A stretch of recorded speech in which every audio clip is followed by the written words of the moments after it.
Episode 2, entitled SWAK, starts on the Western Front in Belgium, smack dab in the middle of World War I, and we see how Henry and Julia met and were married, that Henry wrote an open letter asking what there was to live for, and we see Julia working in a redaction office that received that letter, writing him back, and through sharing correspondence, the two became close.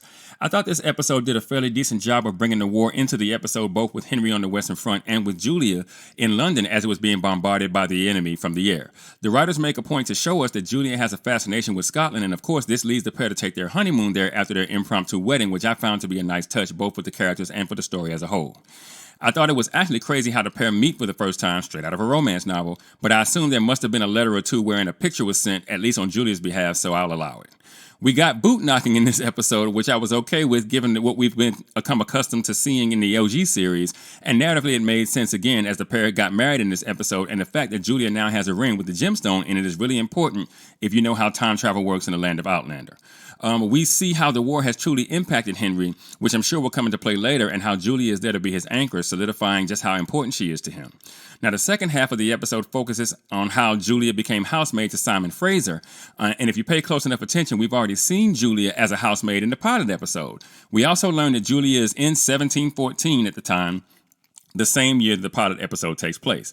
We also see that Henry arrives in what I believe to be the same time but a different place as he follows Julia through the stones, and he becomes a trusted advisor to Clan Grant, which we also know because we saw him in said position in the pilot episode. We saw Julia try to escape her captivity, and Brian not only stop her but take the punishment that was meant for her. And we're able to see Henry arrive through the stones precisely 1 month before the gathering at Castle Leoch. That we also saw in the pilot. So this and the fresh etchings on the rock at Craignadoon left by Julia proves that he's also in 1714. And the episode ends with the pair writing each other just as they had in their own time, sealed with a kiss. Now overall, I give this episode an 80% or an 8.0 if you're thinking IMDb score.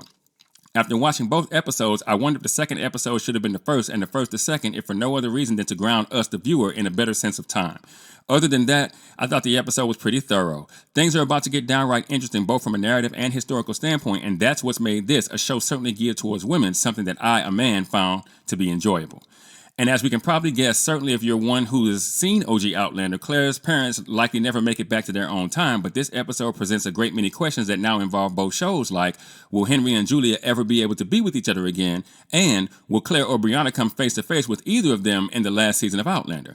If they do, it might speak to why the show is premiering before the last season of Outlander airs, and if indeed that's the case, that would be something I'd be down to see. But what do you guys think?